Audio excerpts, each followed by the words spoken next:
اهلا بيكم في فيديو جديد من فيديوهاتنا. فيديو النهارده هنتعلم مع بعض حاجه مهمه جدا، ازاي ننطق letter G و letter H. letter G H ليه 3 sounds، ليه 3 اصوات بننطقهم بيهم.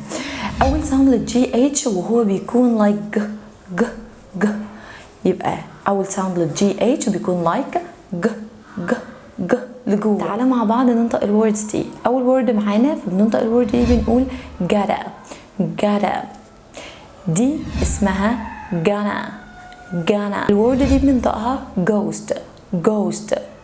الورد دي spaghetti spaghetti. الجي اتش هنا في الورد دي كان الساوند بتاعها ج ج ج. نيجي مع بعض لتاني ساوند للجي اتش. الجي اتش كمان ممكن الساوند بتاعها يكون like ساوند، وكأننا كده بنقول الساوند بتاع letter F، فبنقول ايه ايه ده؟ ايه علاقة الجي اتش ب ساوند؟ ساعات الجي اتش بتعمل ساوند اسمه sound. like this word laugh laugh. enough enough. this word cough cough. and this word rough rough. finally this word tough tough. في كل الورد دي الجي اتش كان الساوند بتاعها ساوند. نيجي مع بعض بقى لتالت ساوند للجي اتش.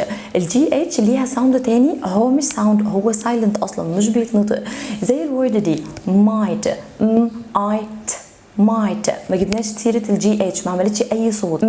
might might. الورد دي I high، ما جبناش خالص سيرة الجي اتش لانها ما عملتش اي ساوند. الورد دي night night.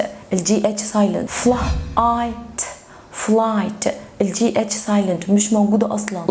light light. الجي اتش سايلنت letters مش موجودة. bright bright. الجي اتش هنا سايلنت letter. يبقى نراجع مع بعض كده ال 3 ساوند للجي اتش. اول ساوند للجي اتش ج ج. تاني ساوند للجي اتش تالت ساوند للجي اتش وهو سايلنت يعني مش موجود اصلا. اتمنى الفيديو يكون عجبك واستفدت منه.